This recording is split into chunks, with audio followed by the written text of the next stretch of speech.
My son Liam practically vibrated with smug satisfaction as the lawyer began to read Isabelle's last will and testament. He was convinced I'd walk away with absolutely nothing from his mother's multi-million-dollar estate. But then the attorney, a stiff man in a charcoal suit, read one single impossible sentence. Liam's smirk crumbled, his jaw went slack, and then he let out a scream so raw and furious I thought the very foundation of the downtown Calgary office building would shake. Before that dramatic moment, my morning had been, well, just another morning. The Tim Hortons mug slipped from my fingers, shattering against the worn laminate floor, as Shirley Peterson's voice, sharp enough to cut through the thin apartment wall, pierced my quiet. "Frank, your blasted automatic watering system is practically creating a bog out of my prize-winning hostas again." I sighed, grabbing a dish towel and kneeling amidst the ceramic shards and spreading coffee. 65 years old, and I was still cleaning up messes that weren't entirely my fault. The new smart sprinkler system I'd installed last month for the building had one stubborn loose joint, sending water cascading over the property line every third day. I'd tried explaining the repair schedule to Shirley, but patience wasn't exactly her strong suit. Just then the phone rang. I ignored it, my focus on containing the growing coffee puddle.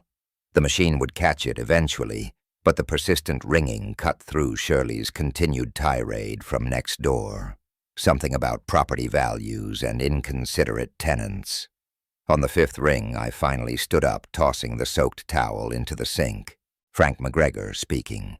"Mr. McGregor, this is Sarah Mackenzie from Morrison & Mackenzie, legal downtown Calgary."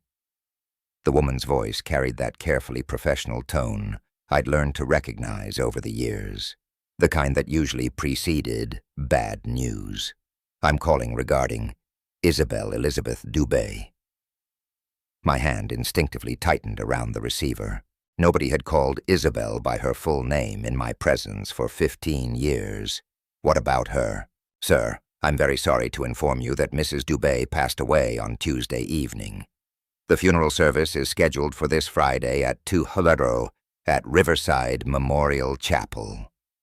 The words landed like a physical blow. I sank onto the kitchen chair, its familiar creak suddenly too loud in the deafening silence that followed. Tuesday evening. That was 3 days ago. 3 days while I'd been worrying about faulty sprinkler systems and coffee stains. "Mr. McGregor, are you there?" "Yes, I'm here." My voice sounded strange, distant. "How did you get my number?" "Your name was listed in Mrs. Dubé's personal effects as an emergency contact. I understand you were previously married." "Previously married. 22 years of life together reduced to a legal footnote." "Yes. We divorced in 2010. The words came automatically muscle memory from countless forms and applications over the years. "I see. Well, there will be a reading of the will following the service. You're named as a beneficiary, so your presence would be appreciated." "Beneficiary?" The word felt foreign, impossible. Isabelle had built her empire after our divorce, transforming the small consulting business she'd started during our marriage into something I barely recognized from the newspaper articles. What could she possibly have left me? "Mr. McGregor, will you be attending?" Through the kitchen window, I could see Shirley Peterson examining her waterlogged hosta's, hands on her hips, in that familiar stance that meant another confrontation was brewing. But her complaints seemed to come from another world, now muffled and utterly insignificant. "The chapel," I said slowly. "Which one did you say?" "Riverside Memorial on Grand Avenue. The service begins at 2, followed by a brief reception. The will reading is scheduled for 4:30 in our offices downtown." I found myself nodding, though she couldn't see me. "I'll be there." After hanging up, I remained in the chair, staring at the phone, as if it might ring again and deliver different news. The coffee stains on the floor had already begun to set dark rings that would need scrubbing, but I couldn't move. Couldn't process the simple shattering fact that Isabelle, vibrant, stubborn, utterly impossible Isabelle, was gone.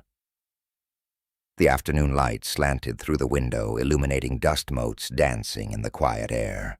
The kitchen window illuminating butt motes that danced like memories I'd tried so hard to forget.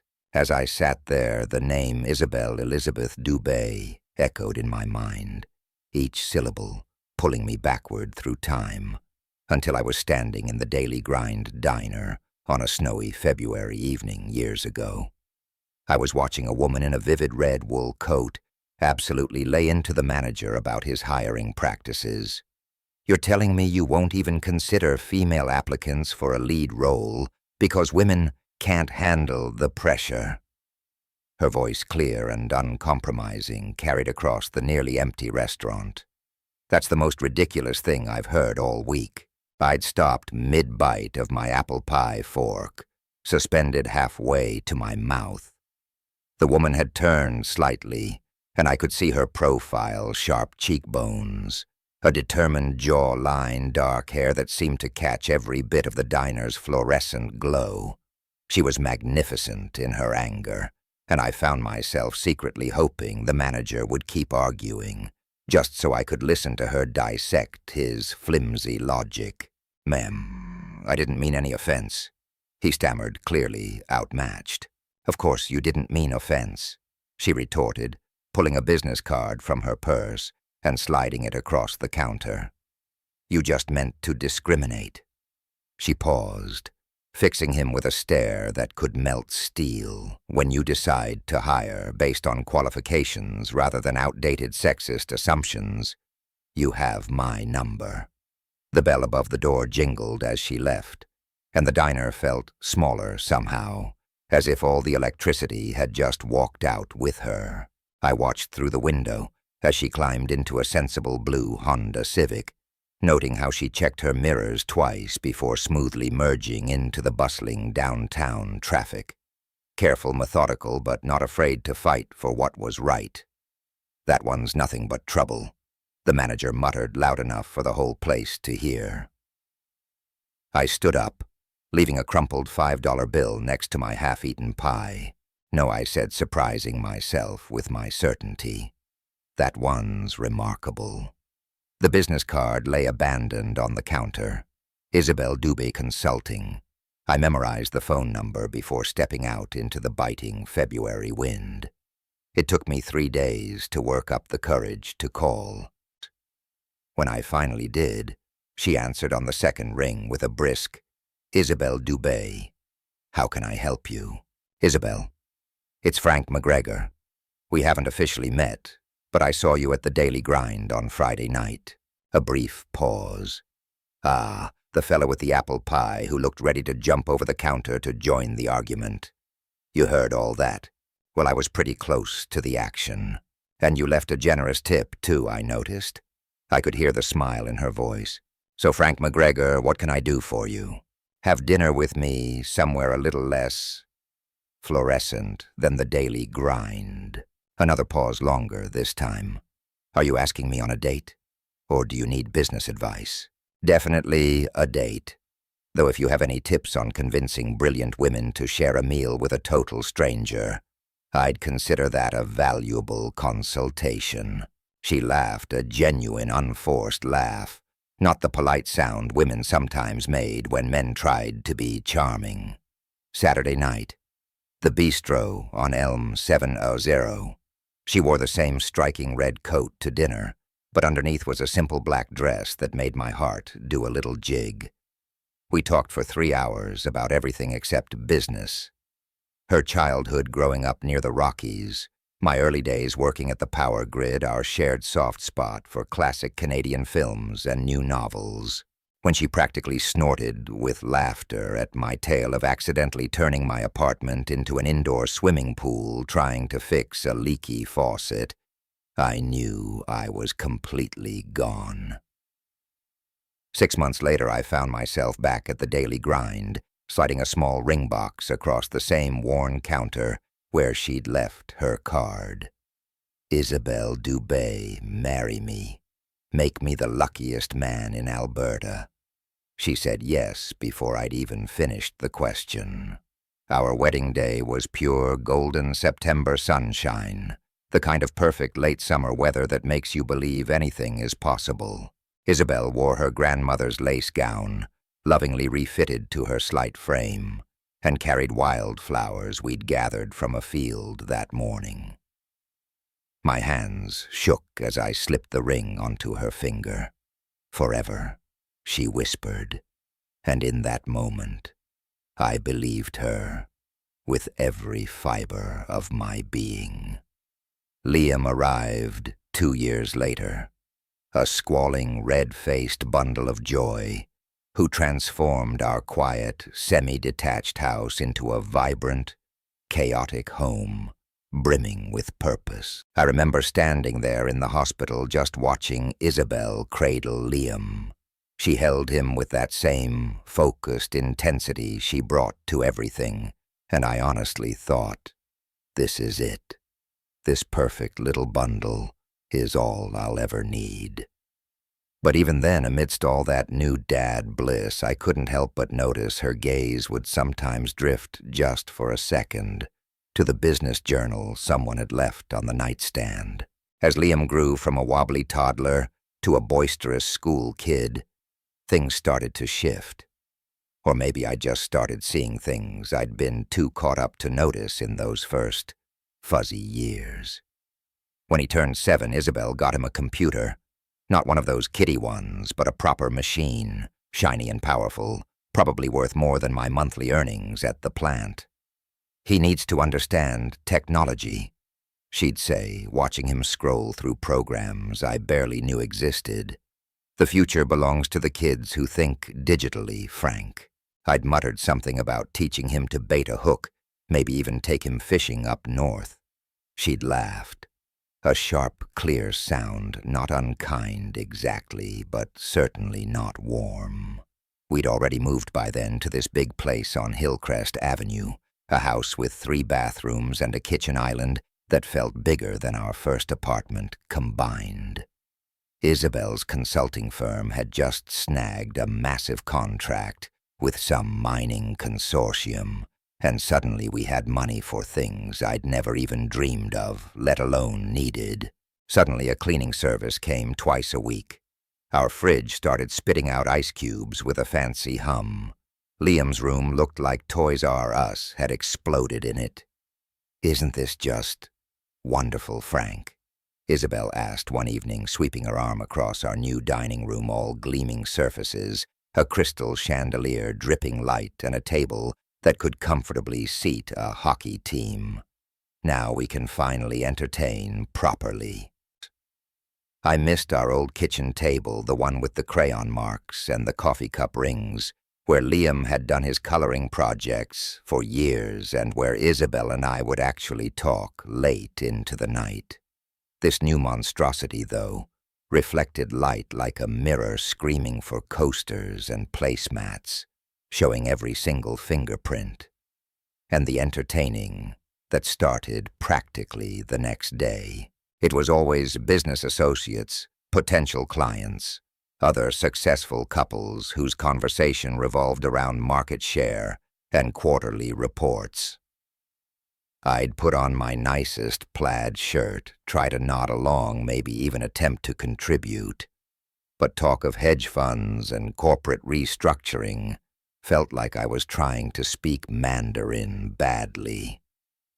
"Frank works at the power grid," Isabelle would explain if someone bothered to ask, and that's when I really started to hear it, something new in her voice. Not pride, not affection, but this subtle, almost apologetic edge, as if my honest day's work at the plant needed some kind of explanation. Liam, though, he absolutely thrived in this new world. At 10, he was chatting about computer programming with Isabelle's tech-savvy clients. At 12, he was critiquing wine lists at restaurants I couldn't even dream of stepping into alone.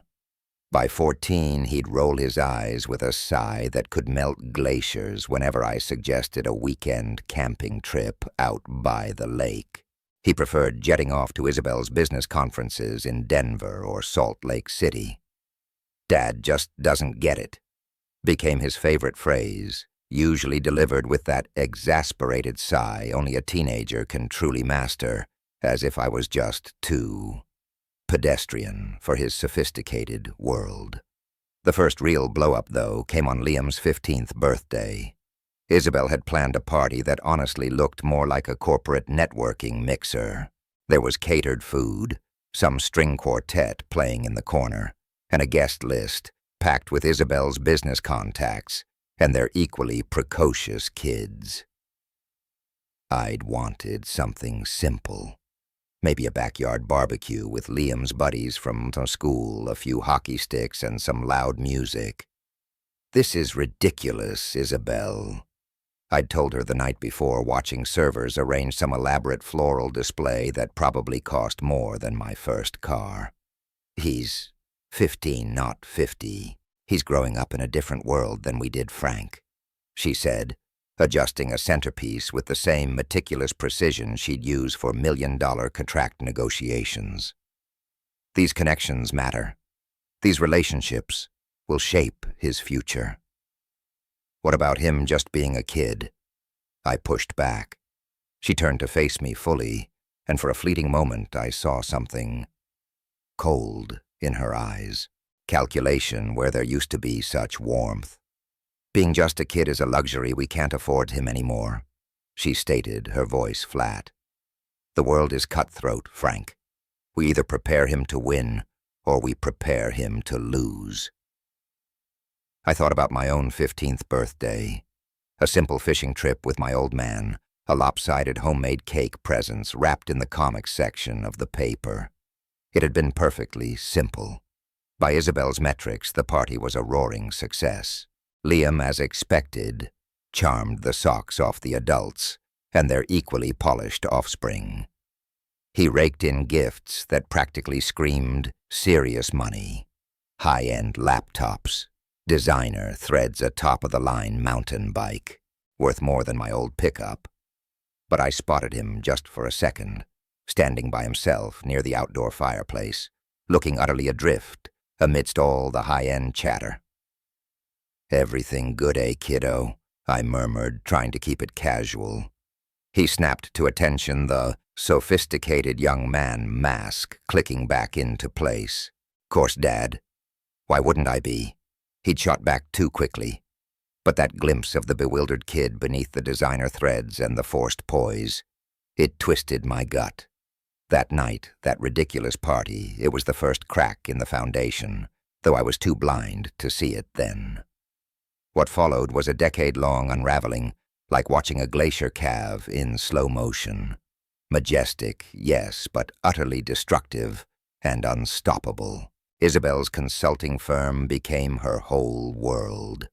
It devoured her hours, her focus, her very essence. Our quiet family dinners on a Friday night, replaced by urgent conference calls. Summer plans for the cottage, scrapped for last-minute client crises. Liam's school plays and hockey practices were always overshadowed by board meetings. "You just don't understand the pressure," Frank, she'd snap when I'd gripe about her missing another one of Liam's games. "This business pays for everything we have. Someone has to make the hard choices," she'd insist. But I knew pressure. The kind that came from keeping the power grid humming through a prairie blizzard, making sure entire towns didn't freeze when they flipped a light switch. My pressure, though, served the community something bigger than myself. By the time Liam walked across that stage for his high school diploma, he felt like a stranger. Isabelle had meticulously sculpted him into her ideal protégé, sharp-driven and utterly dismissive of anything that didn't directly boost his career trajectory. When I casually suggested he consider a trade school program alongside his university applications, maybe something hands-on like a good electrician, he stared at me like I'd just proposed he become a fur trapper in the wilderness. Dad, he'd declared at 17, sounding exactly like one of Isabelle's executive coaching clients. That's exactly the kind of small-town thinking that's kept you from truly excelling. You settled for mediocrity. I'm not making that mistake. The words landed like a cheap shot to the gut. Mediocrity. As if 2.5 decades of ensuring everyone from here to Banff had power come rain or shine meant absolutely zip. As if being a steady present father always there for his kid was something to be ashamed of. University just piled more on. Liam predictably chose business school, Isabelle's old stomping grounds, and he'd come home for breaks practically bubbling over with jargon about market dynamics and personal optimization. He'd eye our comfortable house, our quiet routines, our simple values, with a barely disguised sneer. You could do so much more, Dad. He'd lecture as if my being content was some sort of character flaw. Mom built an empire from nothing. You've had the same job for 25 years. Some things matter more than money. Liam, I'd try, but his eyes would already be glazing over his attention, drifting back to his phone. The eventual implosion, the big one, hit during his final year. Isabelle had been clocking 100-hour weeks, buried in some monster acquisition deal. Me. I was managing the home front, groceries, laundry, dog walking, the whole mundane symphony that keeps a household humming. When she missed Liam's university graduation, his graduation, because of some critical client crisis, that's when I finally let loose with everything I'd bottled up for years. Enough Isabelle family has to come first sometimes, for crying out loud. She stood there in our kitchen, that shrine of gleaming granite and cold steel, still in her power suit at midnight, scrolling through emails on her phone. Don't you dare lecture me about priorities, Frank. She snapped her voice as sharp as a winter wind. Everything we have, everything Liam has achieved, it all exists because of my work. What about everything we've lost? I shot back. Lost like what? She finally looked up from her screen, her eyes genuinely, utterly bewildered. Like us, I said, my voice cracking like being a family instead of a damn corporation. She just stared at me for a long, quiet moment, and I saw the answer in her eyes before she even spoke. We weren't a family anymore. We were just a project that had run its course, a business arrangement that had outlived its usefulness. Maybe it's time we stopped pretending this is working, she said, her voice surprisingly soft, almost weary. The divorce, when it came, was a 6-month blur. Isabelle's legal team, Morrison and Mackenzie, I'm sure. They were precise, utterly professional, and absolutely merciless. I ended up with the old semi-detached on Pine Crescent, the one she'd kept as a rental property, and just enough to live comfortably, not lavishly. She walked away with the rest. Everything, including Liam's unquestioning, "You know, Dad, you're just holding him back."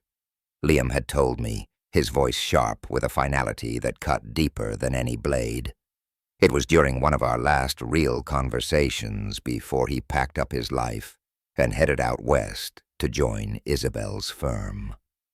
All this talk about rooted values and simple living, it's toxic. Okay, I can't be around that kind of negativity anymore. I remember sitting there alone in that empty house after he left. Just me and the boxes overflowing with memories from a life that apparently meant nothing to the two people who'd once been my whole world. 15 years. It felt like a lifetime ago, yet also just yesterday. Now back in my small apartment, the late afternoon light was fading. The coffee I'd spilled was cold. The Tim Hortons mug shards still scattered like tiny accusations on the floor. Across the city, I knew preparations were underway for Isabelle's funeral. The woman who'd once whispered, forever, and whose last will had unexpectedly pulled me back into her orbit. Why had she remembered me? It was a question that buzzed in my head, a stubborn fly I couldn't swat away. The 3 days between Sarah Mackenzie's call and the funeral had drifted by in this strange, almost dreamlike suspension. I'd cleaned my apartment twice, giving it a scrub that felt more like penance. My best suit, the one I hadn't worn since a cousin's wedding years ago, hung pressed and ready. I'd rehearsed conversations in my head that I knew deep down would never happen. Every morning I'd wake up and think, nope, can't do it. But by evening something would pull me back, a quiet, stubborn resolve to show up to pay my respects, whatever the cost to my quiet life.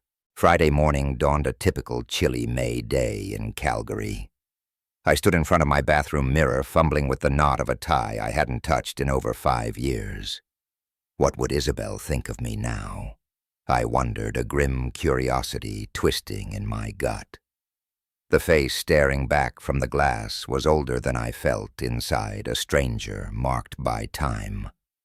Silver threaded through the brown hair and fine lines crisscrossed my face, mapping out the quiet geography of 1,000 unspoken disappointments.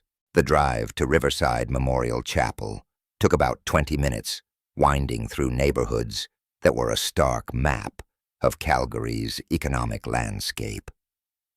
My modest apartment complex gave way to rows of tidy, middle-class bungalows, then morphed into streets lined with grand, stone-faced homes and manicured lawns, the kind of places where Isabelle's circle lived, and where she'd lived too. The chapel itself sat on a rise, its Gothic spires reaching for the gray sky, a statement of permanence and undeniable prosperity. The circular drive was choked with luxury vehicles, Mercedes sedans, gleaming BMW SUVs, a scattering of Teslas that probably cost more than I'd earned in my best year at the plant. I squeezed my 15-year-old Honda Civic into a spot between a sleek Lexus and a shiny Cadillac, feeling like a gatecrasher at a party I was definitely not invited to. Inside the chapel practically hummed with money. Dark, polished mahogany pews gleamed light, fractured through elaborate stained glass windows, and the air was thick with the scent of flowers arranged with a precision that bordered on art. At least 200 people filled the space, their hushed conversations creating a low, respectful murmur, though I could still pick out undertones of polite business networking. I recognized a few faces from the endless corporate dinners Isabelle had insisted we attend back when we were married, but most were strangers from the grand life she'd built after our divorce. I tried to slip into a back pew, hoping to melt into the shadows until the whole thing was over, but whispers followed me, like ripples in a still pond. I saw a woman in a severe black suit nudge her companion, her eyes flicking my way. Fragments of conversation drifted over her ex-husband. Can you believe he showed up after what he put her through? Over the years, the story of our marriage had taken on a life of its own in these circles. In their version, I was the villain, the dead weight, the anchor that had nearly drowned a brilliant woman's ambitions. I'd learned a long time ago not to bother fighting narratives that served other people's need for simple explanations. Dad, the voice cut through the chapel's low hum like a newly sharpened blade. I looked up. Liam was striding down the aisle, his face a mask of disbelief and barely contained fury. He was 37 now, with Isabelle's sharp features and her undeniable commanding presence. The suit he wore probably cost more than my rent for a few months. Success radiated from him, a palpable heat from polished pavement, the glint of an expensive watch, a meticulously perfect haircut, the confident posture of a man who'd never once doubted his place in the world. What are you doing here?" His voice, though low, carried through the quiet space, turning heads and silencing the last murmurs of conversation. I stood up slowly, meeting his glare head-on. "I came to pay my respects," I said, my voice steady, though my hands had begun to tremble. "You lost the right to do that 15 years ago." He moved closer, stopping just a few feet from my pew. I caught the scent of his cologne, something sophisticated and aggressive like him. "She wouldn't want you here." He bit out, his eyes like chips of ice. "Maybe not." I conceded, feeling the familiar ache of rejection, but that I needed to be here. "For what, Dad? To clear your conscience? To put on a show for everyone playing the heartbroken ex-husband when they all know the truth about you?" The entire chapel went dead silent, the kind of quiet that feels impossibly loud in a crowded room. 200 pairs of eyes, maybe more, were glued to us like a hockey crowd watching a face-off. It was the same familiar weight of judgment I'd carried through those last suffocating years of my marriage. But today, something felt different. This time I truly had nothing left to lose. "Liam," I said, keeping my voice low and steady. "I'm not here to stir up trouble. I'll just slip into a back pew. I won't say a word to anyone. When the service is over, I'll be gone." Liam's voice ratcheted up sharp enough to cut through the quiet. "You'll leave now, Dad." A few murmurs rippled through the pews like a hushed chorus of agreement. "You shamed her enough when she was alive. Don't disrespect her memory by putting on this act now." I held his gaze unmoving. The air in the chapel thrummed with a strange anticipation. A nervous cough broke the silence. Somewhere a phone vibrated against a wooden pew, a jarring modern note in the solemn space. Before I could even think of a reply, Liam turned subtly, placing himself center stage, addressing the assembled mourners with that practiced authority he'd inherited from Isabelle, the voice of someone used to commanding a boardroom. "I apologize for this unfortunate disruption," he announced, his tone perfectly modulated for public consumption, during what should be a time of solemn remembrance. He gestured towards me with a dismissive flick of his hand, as if shooing away a bothersome mosquito. "My father," he continued, his voice dripping with condescension, "seems to have completely overlooked the fact that divorce means you're no longer considered family." A few heads nodded in the pews, and a faint murmur of agreement rustled through the crowd. My face burned, a slow heat creeping up my neck, but I clenched my jaw, forcing myself to hold steady. "For those of you who might not be familiar with him," Liam went on, warming to his cruel performance, "this is Frank McGregor, the man who for 22 years did his absolute best to hold back one of the most brilliant women this country, let alone this city, has ever produced. While my mother was building an empire that gave jobs to hundreds, he was content to just punch a time clock, then whine about her ambition." "Liam, that's quite enough." The words burst out of me sharper and louder than I'd intended. He wheeled back around, his eyes flashing. "Is it, Dad? Because I think these people deserve to understand precisely why you're here today." He turned back to the crowd, now a full-blown prosecutor addressing a jury, his voice clear and resonant. "He walked away with half of her assets in the divorce, despite contributing absolutely nothing to her professional success. Then for the past 15 years, he's played the role of the put-upon victim, while she was out there creating something truly magnificent." The crowd was fully captivated, their heads bobbing in silent agreement. I scanned the faces, seeing old neighbors, people I'd once shared backyard barbecues with, even a few I'd considered friends back when Isabelle and I were married.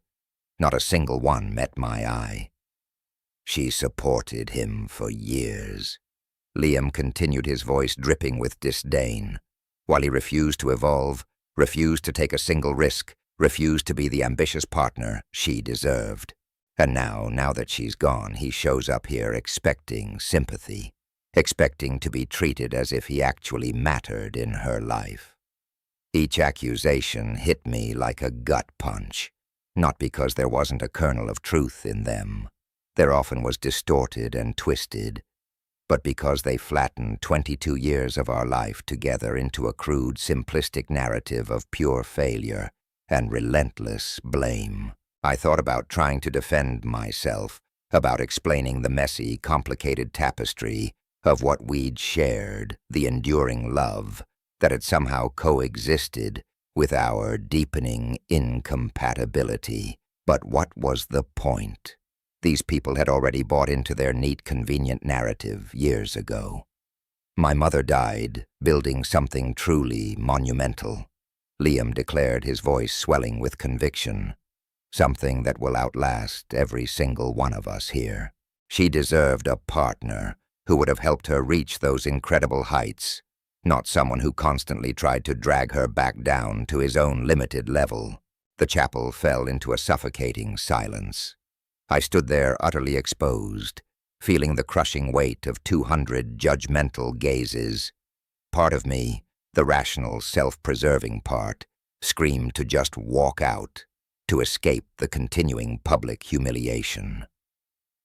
But another part, the stubborn, deeply bruised part that had loved Isabelle Elizabeth Dubé more than anything else in this world, absolutely refused to be chased away from her final farewell.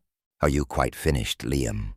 I asked, my voice barely a whisper, yet it cut through the silence with surprising clarity. His eyes flashed with a raw, unadulterated surprise. He'd clearly expected me to wither, to crumble on the spot, to slink away in shame. When I remained standing, unwavering, that slick veneer of confidence he wore seemed to flicker just for a split second. "I loved your mother for 40 years, I said, my voice rising steady and resonant, carrying effortlessly through the hushed chapel. 22 of those years as her husband, and another 18 as someone who wished her nothing but the best. Despite everything that fractured and crumbled between us, I'm not here to make any claims or demand some kind of recognition. Hey, I'm here because way back when we made promises that truly mattered, and I reckon it's important to honor that, even now." I felt a strange calm settle over me as I slowly eased back onto the hard pew, my hands finding each other in my lap. The chapel air, previously humming with whispers, now held a silence so thick you could cut it with a butter knife. Liam, my own son, stood frozen, caught off guard in the aisle. He hadn't counted on any pushback from his old man, not after his little courtroom performance. Just then a voice, smooth and practiced, broke the tension. "The service will commence in 5 minutes," the funeral director announced from the front, clearly trying to wrestle back control of his meticulously planned event.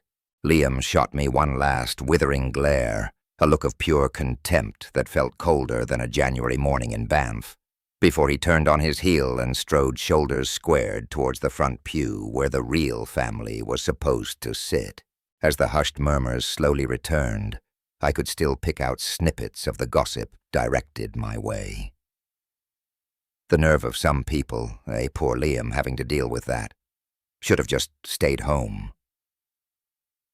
The judgment felt like a chill wind, but I dug in. I stayed. I sat through the eulogy, a polished testament that painted Isabelle as a singular visionary, a force of nature who'd simply willed her way through every obstacle to monumental greatness. I listened as her business associates, sleek and self-assured, took the podium to laud her leadership and innovation.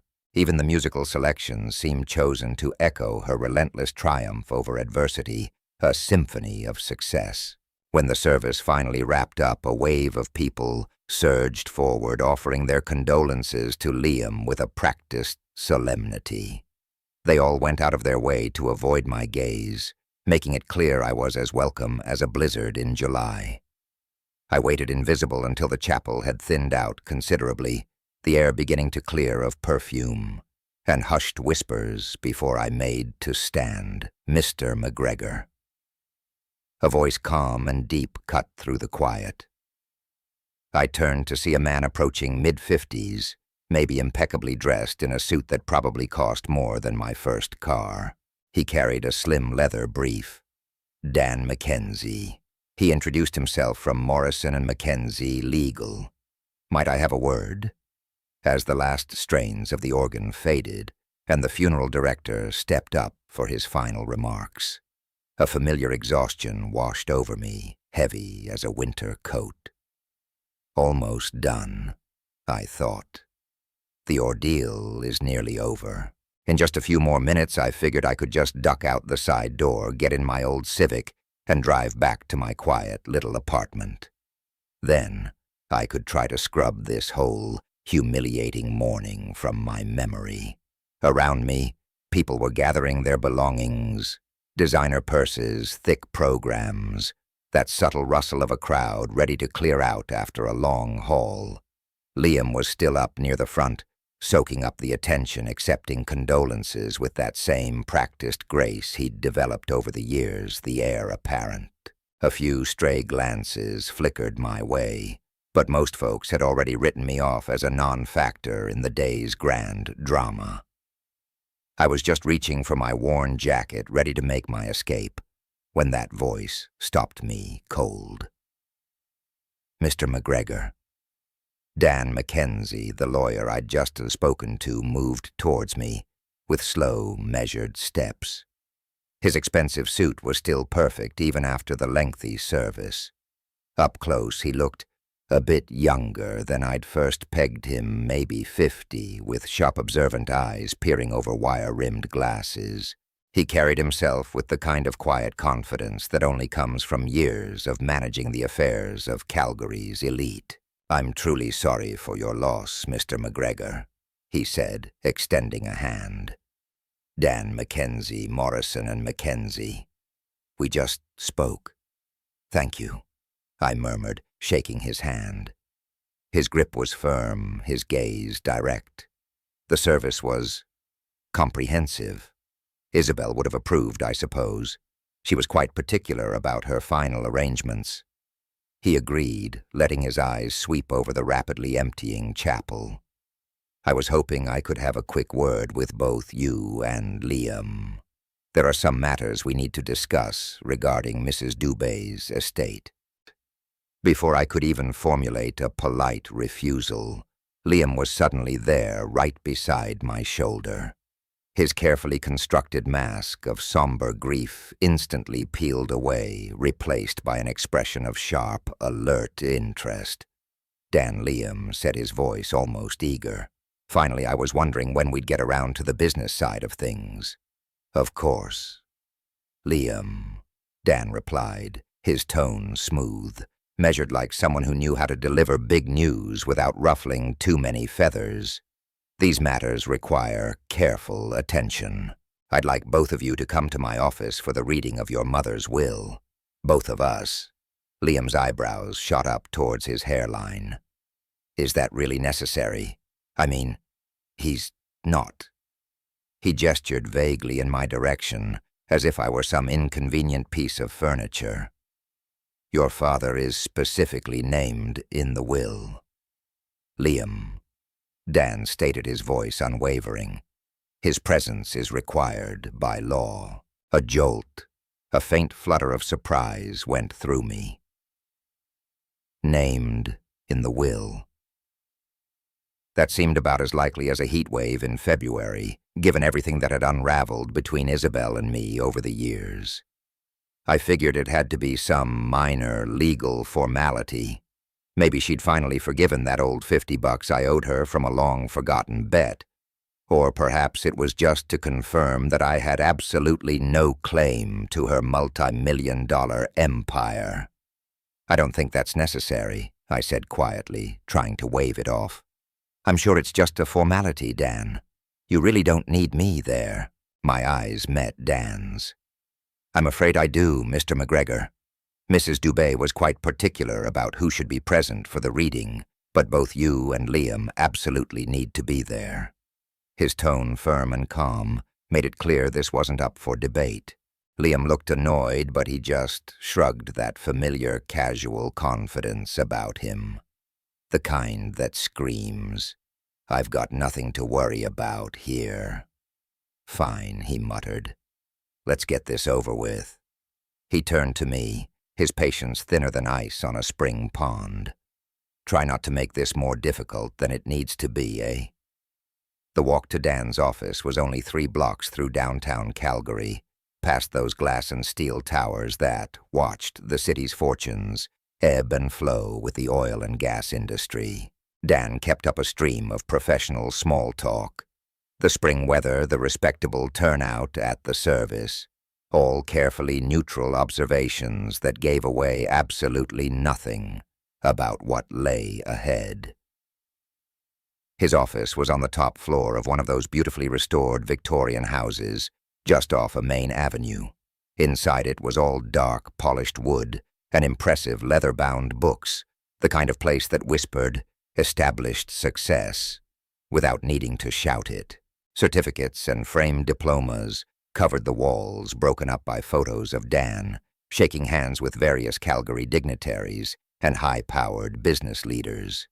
It was precisely the kind of place Isabelle would have picked herself, prestigious, sure, but not flashy, successful, but still holding on to a sense of tradition.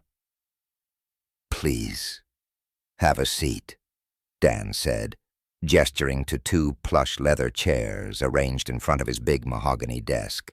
Liam, of course, took the chair closest to Dan, leaving me the one angled a little to the side. It felt about right, given my usual peripheral status in anything related to Isabelle's world. Dan settled in behind his desk and opened a thick red file folder, pulling out several legal documents with the practiced, precise movements of someone who'd done this exact ritual more times than he could count. The late afternoon light slanted through the tall windows, illuminating dust motes that danced like tiny forgotten memories in the suddenly hushed room. "Before we begin," Dan said, adjusting his wire-rimmed glasses, his voice softening, "I want to express my condolences once more. Isabelle was not only a valued client, but someone I genuinely considered a friend. Her loss is profoundly felt by everyone who had the privilege of knowing her." Liam nodded solemnly, a perfect picture of grief. I stayed quiet, unsure what kind of response was even expected from a guy whose relationship with the deceased was as tangled and complicated as mine. Dan lifted the top document, several pages bound neatly with a blue backing, and cleared his throat. "This is the last will and testament of Isabelle Elizabeth Dubé," he began, his voice taking on a more formal cadence, executed on March 15th, 24, and properly witnessed, according to Alberta provincial law.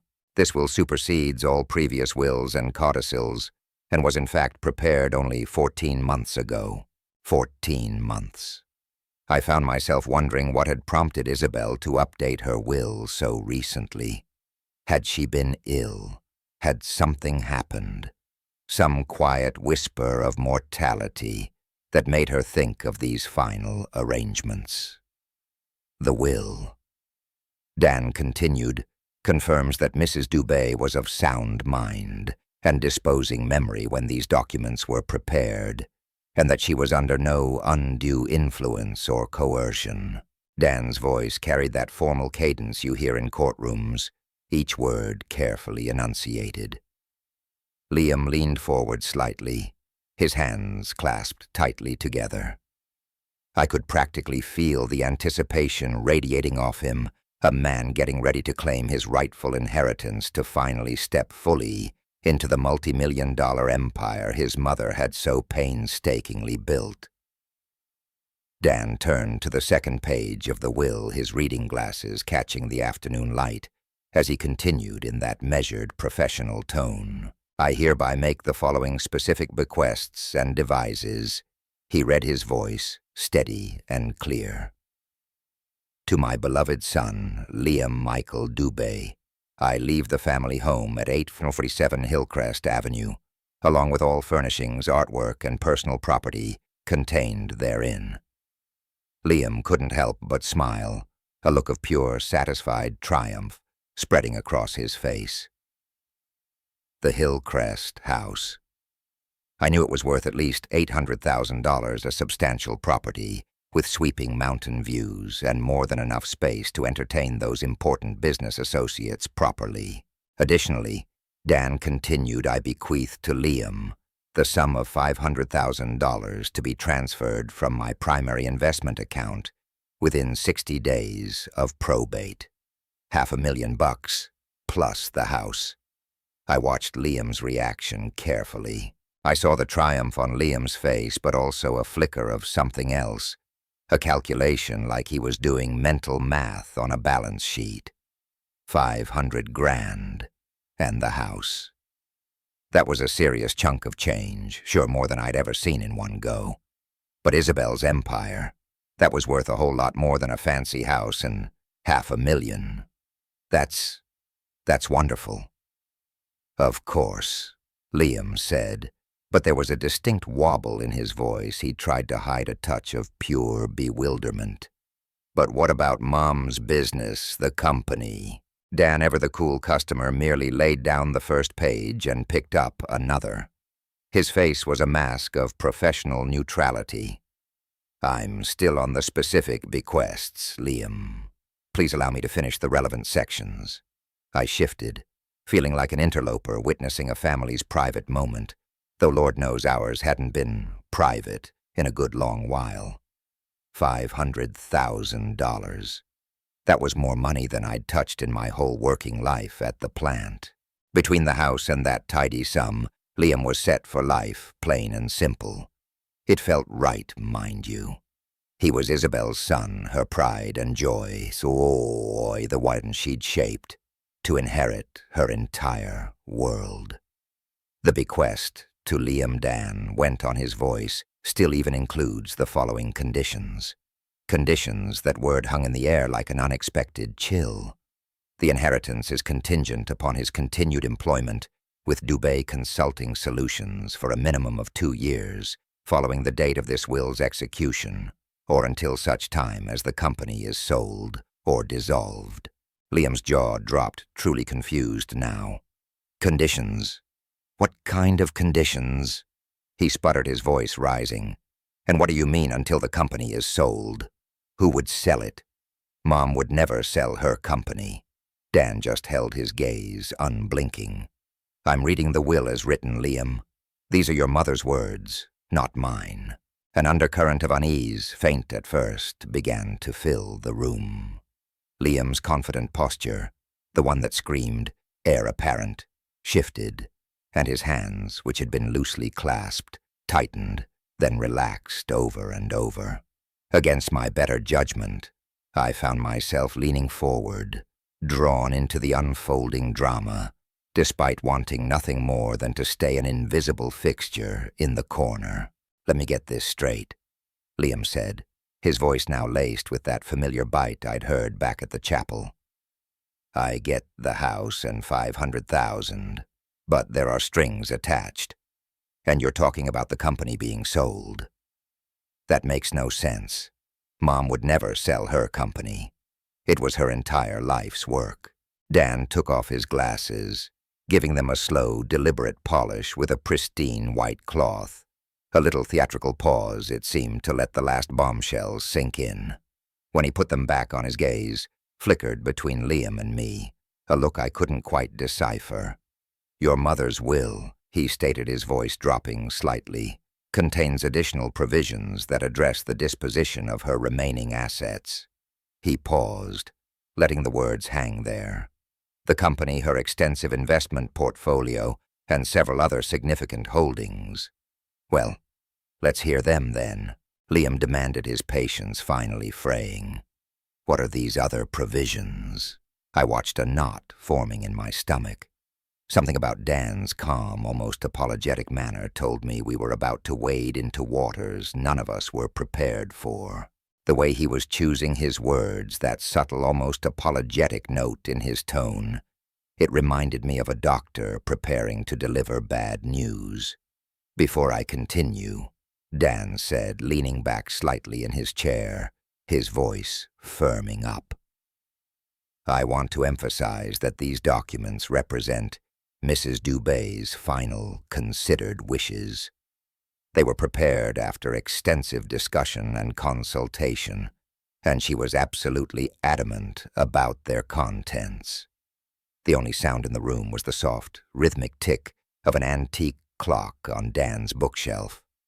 Liam stared at the lawyer, alarm spreading across his face. Meanwhile, I found myself replaying my earlier question. Why had Isabelle insisted I be here for what looked like a straightforward family inheritance? Dan picked up the third page, his eyes briefly scanning the text. Then he looked up directly at both of us. However, he said, his voice now laden with a weight that made my stomach clench. There are additional provisions that fundamentally alter the distribution of Mrs. Dubé's estate. He paused, lifting his reading glasses, and for the first time since we'd walked into that office, his gaze settled directly, explicitly on me. Office. There was something in his gaze now, a quiet mix of sympathy and that serious, no-nonsense lawyer look that told me I was about to hear something I absolutely wasn't ready for. He took a deep breath, and his voice, when he spoke, took on a deeper, almost solemn weight. The will. Dan continued, his voice, now almost grave, contains provisions for the disposition of Mrs. Dubé's remaining assets, which, it's worth noting, constitute the vast majority of her estate.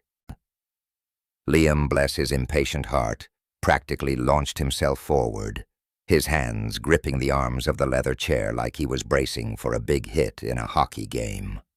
Finally, he practically chirped, his eyes gleaming. Let's hear about Mom's company and the rest of her investments, eh? Dan, ever the professional, just gave Liam a steady look. He cleared his throat again, a deliberate, almost theatrical pause, the kind a doctor makes before delivering news that'll absolutely knock you sideways. To my former husband, Frank Michael McGregor. Dan read, his voice dropping each word into the quiet room like a handful of polished river stones. I bequeath the sum of $33.5 million, $500,000, to be transferred from my primary investment accounts and securities portfolio.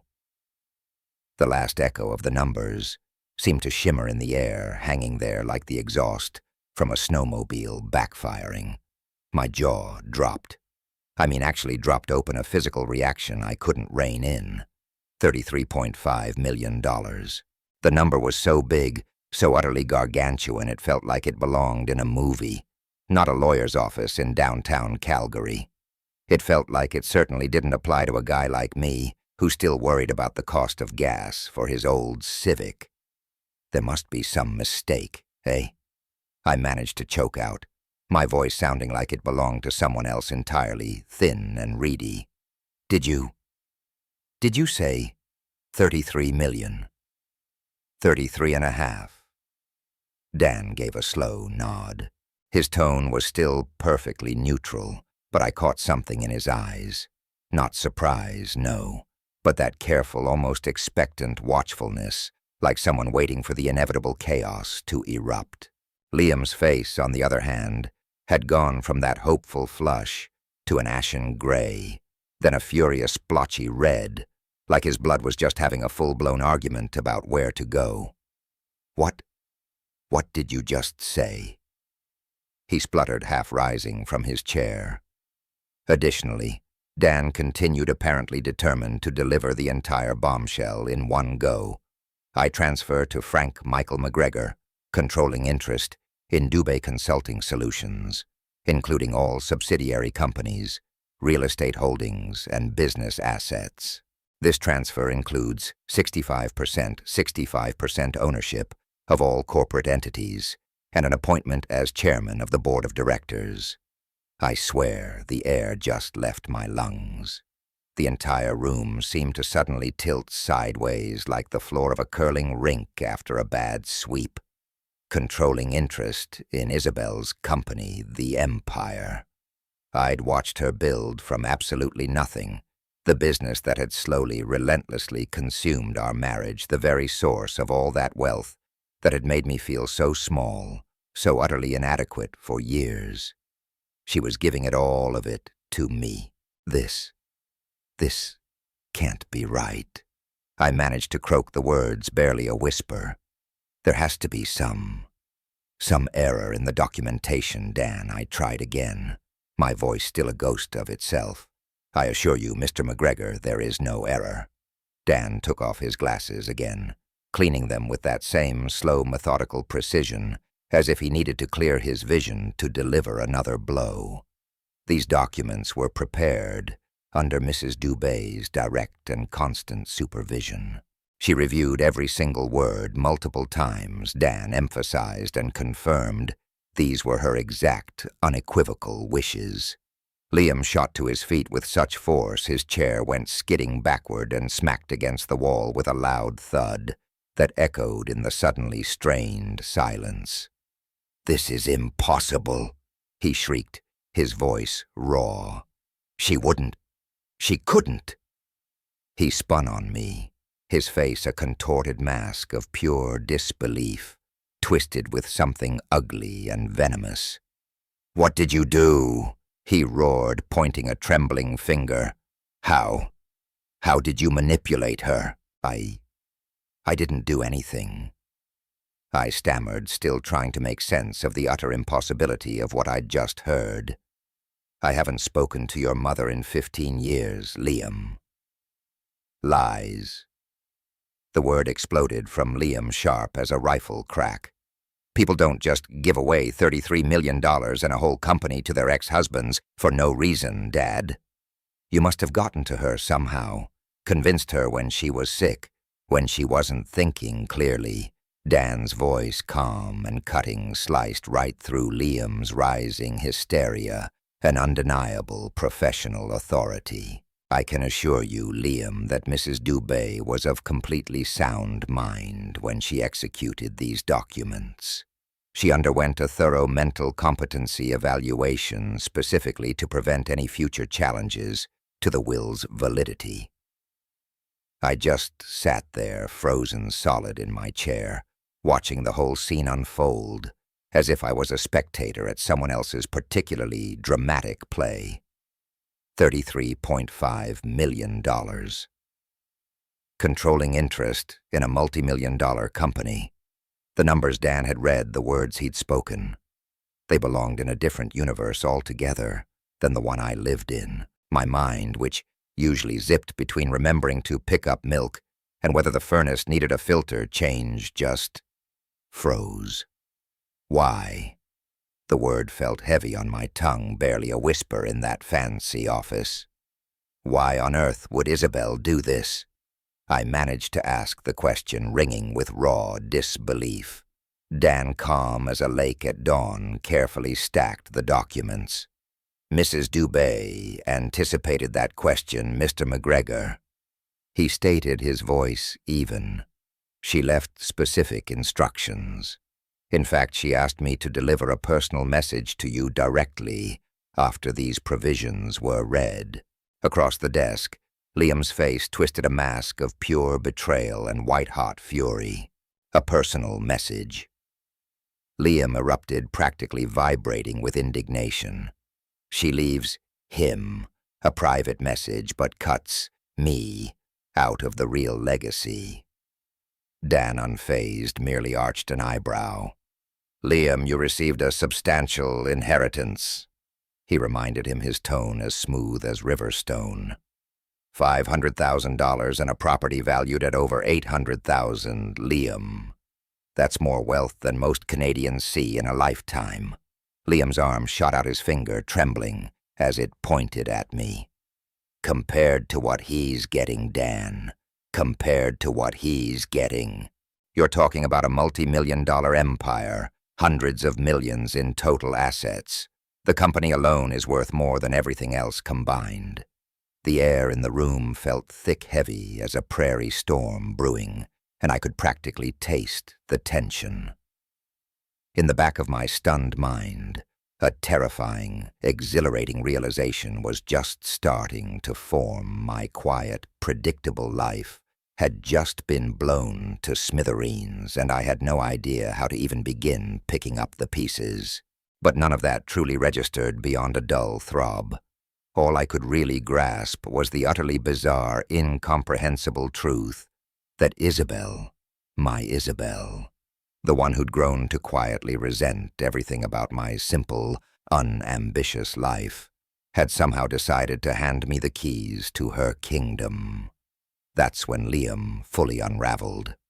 "This is fraud," he shrieked, his voice splitting on the word sharp with pure, unadulterated fury. "Criminal fraud. She was manipulated, coerced, mentally compromised. You did something to her." He spun on me, his face a mask of contorted rage and disbelief. "There's no other explanation." I instinctively pulled back, shrinking deeper into the leather chair, completely overwhelmed by the sheer force of his anger. "Liam, I swear to you," I managed to stutter, "I had absolutely no contact with your mother for 15 years. I didn't even know she was sick, for crying out loud. Liar." The word exploded from him as he slammed his palm flat against Dan's polished mahogany desk. Papers skittered and flew in every direction, landing in a chaotic mess. Nobody hands over their entire life's work to someone who abandoned their family. Liam railed, his voice rising in pitch.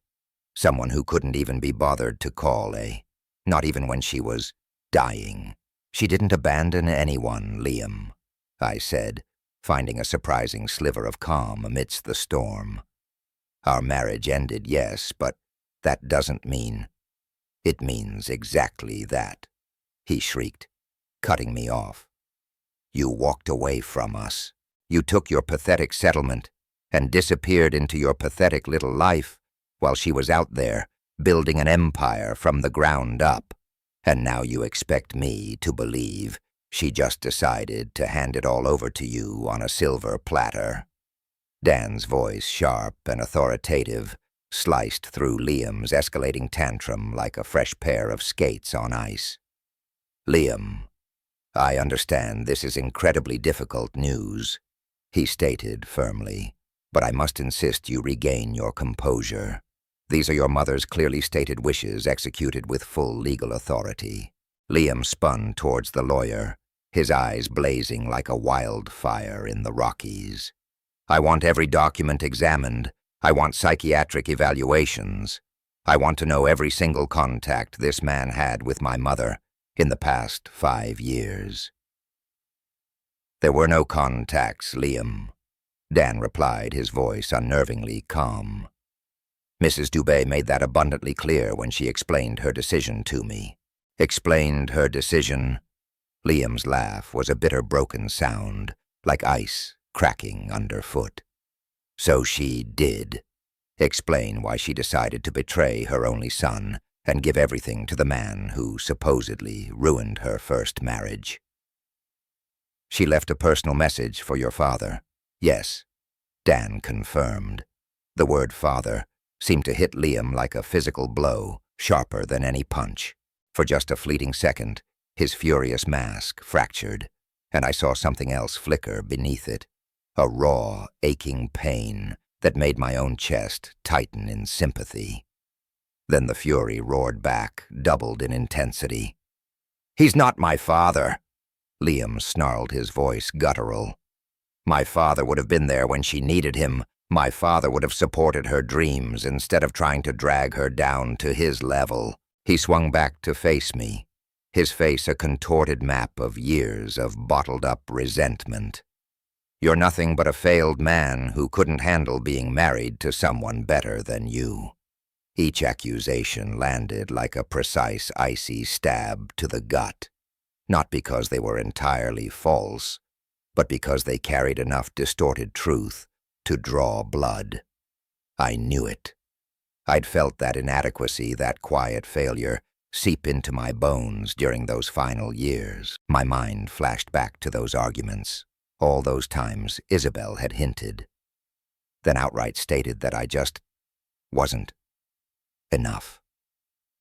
My simple life, my steady job at the power plant, my contentment with quiet evenings, it had all been a slow, grinding disappointment for her. Maybe you're right. I heard myself say the words, thin, almost apologetic. Maybe I wasn't the husband she deserved, eh? But I never asked for any of this. Never expected it. Expected. Liam's voice shot up, cracking with a furious disbelief that bordered on hysteria. You orchestrated this, Dad. You must have. Somehow, some way you got to her when she was vulnerable, when she was sick or scared. Didn't you? That's quite enough, Liam. Dan Mackenzie's voice, for the first time, showed a genuine edge of impatience, cutting through Liam's tirade like an icebreaker. Mrs. Doobie was neither sick nor vulnerable when she made these decisions. She was in fact more determined and clear-minded than I'd ever seen her. Then, why? Liam choked out the word raw, laced with a pain that was utterly unmistakable. Why would she do this to me? I was everything she wanted me to be. Then I worked for her company, put in the hours, lived the life she planned for me. I became the son she could be proud of. The sheer, desperate anguish in his voice finally pierced through the fog of my own bewilderment. In that moment, despite the years of hostility, the public humiliation, the bitter accusations, I saw him clearly. Not Liam, the polished executive, but Liam, the boy, the man who had spent his entire adult life chasing his mother's approval, only to have her ultimate validation, her life's work, handed to someone else, to me. Isabelle did leave a message explaining her reasoning. Dan said, his voice softer, now almost empathetic. Would you like me to read it? Liam's hands were trembling, his whole body a live wire, humming with a raw mix of rage and grief. A message. He practically snarled. She couldn't explain it to my face, but she left a message for him. The message addresses both of you, actually, Dan clarified, calm as a spring thaw. It was meant to be shared after the will reading. I found my voice then, though it was hoarse and shaky. Maybe we should hear what she had to say, eh? Liam's eyes locked onto mine, burning with pure, distilled hatred. You have no right to make decisions here. You have no right to any of this. But even through his fury, I could see it, the desperate, aching need in his eyes, the need to understand why his mother had chosen to shatter everything he'd believed about his place in her world. Dan was already reaching for another envelope, a cream-colored one with personal message for Frank and Liam, written across the front in Isabelle's distinctive, elegant handwriting. He raised a hand, commanding silence with the quiet authority of someone who'd seen enough family dramas to know how to rein them in. Enough, both of you. His voice cut through the tension like a fresh skate blade on ice. Before this goes any further, I have something here that will explain everything. He opened the manila envelope, extracting several pages of thick, cream-colored stationery. Isabelle knew this moment would be difficult. He set his gaze, sweeping over us. She specifically asked me to read this personal message after the will was announced. Liam, his rage momentarily deflated, slumped back into his chair, a desperate curiosity now battling the fury on his face. I, on the other hand, remained frozen solid, too afraid to truly hope for any understanding, but desperate for some explanation that might make sense of this utterly impossible situation. Dan cleared his throat, took a steadying breath, and began to read in Isabelle's own words.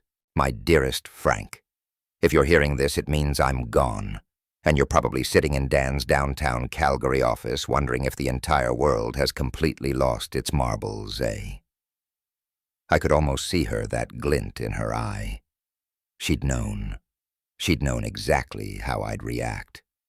I could picture my face, that expression I used to get when she'd spring a big change on me, like rearranging the living room furniture without warning, confused but trying my best to be polite about it. Despite everything, a ghost of a smile touched my lips. She'd captured that expression perfectly, and somehow hearing her voice, even through Dan's professional cadence, made her feel startlingly present in the room. I know this inheritance comes as a monumental shock, Frank.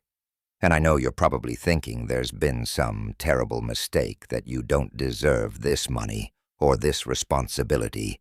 But Frank, you're wrong. You deserve every single penny, and I'm going to tell you why. Dan paused, glancing up, his eyes briefly meeting mine before resuming. I never stopped loving you, Frank. Not during our worst fights. Not during the soul-crushing divorce proceedings. Not during these 15 years of stubborn, agonizing silence. Yes, I was angry with you for not understanding my ambitions, but the real fury that was always saved for myself, for letting those big dreams eclipse everything we had. You tried. Frank, didn't you? You truly tried to anchor us, to remind me what mattered most. I was just too stubborn, too caught up to really hear you. The words landed like a fresh winter storm, sharp and unexpected. A warmth, a strange sweet ache, began to spread through my chest, chasing away years of a cold, quiet guilt. My vision blurred. Liam, Dan read, and I saw my son's head snap up, all attention. My boy, my clever, driven boy. I know you're probably seeing red right now, convinced your dad pulled some kind of fast one, eh? But my dear, you're simply not ready for this. Not the whole enchilada, not yet. Liam's face was a rapid-fire kaleidoscope of disbelief and fury. You've spent your entire adult life riding the wave of my success, enjoying the perks without truly grasping the weight of it. You've never had to start from scratch, never had to make those gut-wrenching decisions that come with real, unearned wealth. And more to the point, you've spent the better part of 15 years holding a grudge against a truly decent man for things he never actually did. That's not fair. Liam mumbled, his voice suddenly hollow, like an echo in an empty arena. Dan's steady voice continued, unwavering. Frank taught me what real character looks like, what integrity truly means. He showed me a quiet strength that doesn't need to shout or tear others down. I lost sight of those lessons picking dollar signs over our forever boardrooms, over true love. But I never, not once, forgot the man who showed me the way. The tears were streaming down my face now, unashamed. Each word from Isabelle was like a gentle hand piecing together fragments of myself I'd long thought lost. A profound sense of worth, a quiet dignity settling deep in my bones. My simple life, my steady work, it hadn't been mediocre, after all. It had been something true. Liam, you've been given a fantastic head start, more than enough to live comfortably and truly discover who you are, without the crushing burden of infinite wealth. Go build your own legacy. Learn to cherish connections over contracts. Learn to forgive your old man for the sin of simply being human, for being imperfect, eh? Liam let out a raw, guttural sound, like a wild animal caught in a snare. Whether it was pure rage or gut-wrenching pain, I couldn't tell. Frank, you're not just inheriting money. You're getting the shot to do what I should have done with it all. To see wealth as a tool for real good, not a bludgeon for proving who's better. I trust you with this because you never chased it, because I know you won't wield it to wound others the way I sometimes carelessly did. The letter went on for a few more pages, detailing practicalities, but mostly just heartfelt wishes for our paths ahead. But the core of it, the real takeaway, Isabelle had chosen heart over a hefty ledger, true grit over grand expectations, and wisdom over pure gold. When Dan finally lowered the pages, the office seemed to absorb all the sound, settling into a heavy quiet.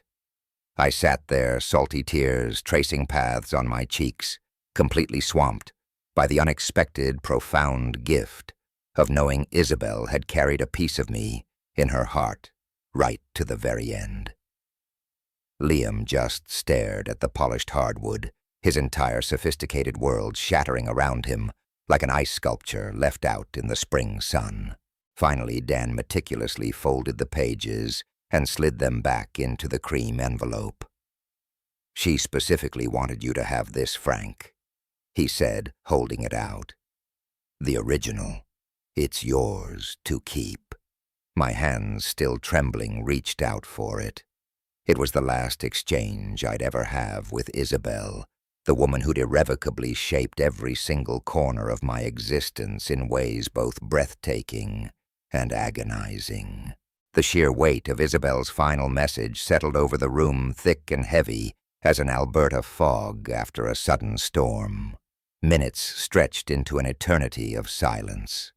I held the envelope pressed against my chest, feeling the physical presence of her ultimate gift. It wasn't just the sheer unthinkable amount of money. It was the quiet, profound restoration of my own worth, both in her eyes and finally in my own. Liam was the one who shattered the quiet. "This isn't finished," he stated, his voice now devoid of its earlier fire, flat and cold, like a winter lake. "I can fight this. Undue influence, mental incompetence, fraud. There are avenues." I truly looked at him then for the first time since we'd stepped into Dan's office, really saw him. I saw a man who had lived his whole life expecting the world to just roll out a red carpet for him, who never quite learned that things like love and respect aren't inherited or demanded. They're earned, eh? "You could give it a shot," I said, my voice softer than I'd intended. "But you really—" Liam's sneer was a bitter twist, a cold gust from the Rockies in February. "You're just old Frank, the guy who kept the lights on at the plant for 30 years, eh? No big city connections, no clue how to run a multi-million-dollar operation. You're a glorified janitor in this kind of world, Dad." For a split second, that old familiar ache tightened in my gut. The little guy feeling, the guy who always just was, while Isabelle did. But then her words, clear as a mountain stream, cut through the noise. "You deserve every single penny." I pushed myself up from the deep leather chair, my knees a bit stiff, but my resolve firm. "You know, Liam, maybe you're right. Maybe I don't know a thing about corporate takeovers or market shares. But I do know something your mother came to value above all that." Liam's eyebrows shot up. "Oh, what's that then?" He scoffed, his voice dripping sarcasm. "I know the difference," I stated, meeting his furious gaze head-on, between truly serving others and just serving your own bottom line. Liam's face contorted a mask of pure, unadulterated fury, like a sudden prairie squall. "This is absolutely bonkers. She was clearly not herself, tickle-daddled. You took advantage." Dan Mackenzie's voice, as smooth and unwavering as an old-growth cedar, sliced through Liam's outburst. "Your mother, Liam, was 62 years young and in impeccable mental health when she meticulously prepared these documents. She even insisted on a comprehensive psychological evaluation precisely to preempt any future challenges like the ones you're attempting now. Liam's voice cracked raw and vulnerable, like a kid who just dropped his last puck in a frozen pond. Then, why, Dad? Why would she do this to me? And in that moment, seeing the sheer desperate bewilderment on his face, a surprising wave of pity washed over me. He was still my boy, after all. She didn't do it to you, Liam, I said softly, the words feeling true in my mouth. She did it for you. She gave you a chance to figure out who you are when you're not constantly tripping over millions, not just basking in the shadow of her empire. I don't want that chance. He roared, the words exploding from him, heavy with 15 years of expectations laid out like a banquet. I want what's mine, what I earned, what's rightfully yours, Liam, I replied, my voice steady. His $500,000 and a house worth nearly $1 million. That's more than most Canadians will ever lay eyes on in their entire lives. What you thought was yours was never really yours to begin with, son. Liam stared at me, his eyes wide and unfocused for a long moment. It was like he was finally seeing me, truly seeing me for the first time in years. The man he'd publicly shamed that morning, the nobody he'd dismissed, wasn't just standing there. I wasn't asking for his understanding, not anymore. I wasn't even looking for his approval. You think you've won something here, eh? He choked out, his hands fumbling with his expensive coat, trembling slightly. You think this makes you some kind of hero? No, Liam. I said the truth settling deep in my bones, solid as granite. I think it makes me responsible, terribly responsible. He stood at the oak door, seeming smaller than when he'd first strode in, full of bluster. This isn't finished, he mumbled almost to himself. Yes, it is, son, I said, my voice gentle but unwavering. It finished the moment your mother made her choice. The only question now, Liam, is what you do with the life she's given you. He left without another word, the heavy door closing behind him with a soft final click that seemed to echo endlessly in the sudden quiet of the elegant office. Dan began tidying the scattered papers on his gleaming desk, the soft rustle of documents a welcome return to something resembling practical reality. There'll be quite a bit of paperwork to complete, Frank. He set his voice back to its usual calm, professional cadence. Accounts to transfer, board meetings to schedule. The company's current management team is exceptionally capable. They'll help you transition smoothly into your new role. I nodded, still trying to absorb the sheer magnitude of what had just happened. Dan. I started the words, feeling foreign on my tongue. Can I ask you something, eh? Of course, Frank, he replied, looking up. Did she really love me? I asked the question, a raw whisper that felt like it had been trapped inside me for 15 years.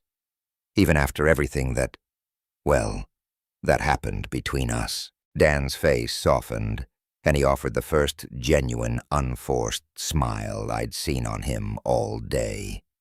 It reached his eyes. Frank, he said, his voice gentle and certain, she talked about you every single time we met.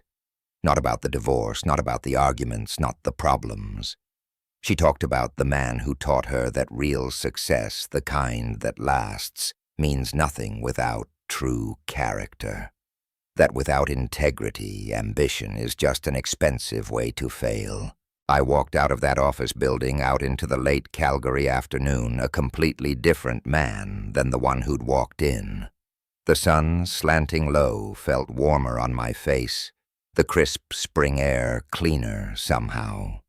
I had work to do now, responsibilities to embrace, a company, Isabelle's company, to learn about and to shepherd. But for the first time in 15 years, the burden of inadequacy had lifted, and I truly felt, worthy of the monumental challenge ahead. Justice, I realized, wasn't about bitter revenge or some grand public vindication. It was about a quiet, profound recognition. The recognition that character, solid and true, matters more than 1,000 fancy credentials. That the quiet strength of patience will always outlast the fleeting demands of entitlement. And that love, real honest-to-goodness love, well, it never really dies, does it? Isabelle had seen all of that deep down, and in her final impossible act, she had given me the chance. She had given me the chance to prove her right, to show that true strength wasn't just in building an empire, but in nurturing what really mattered. And as the sun dipped lower over the Calgary skyline, I knew this wasn't the end of my story, not by a long shot. It was just the opening of a whole new chapter, a one I was finally ready to write.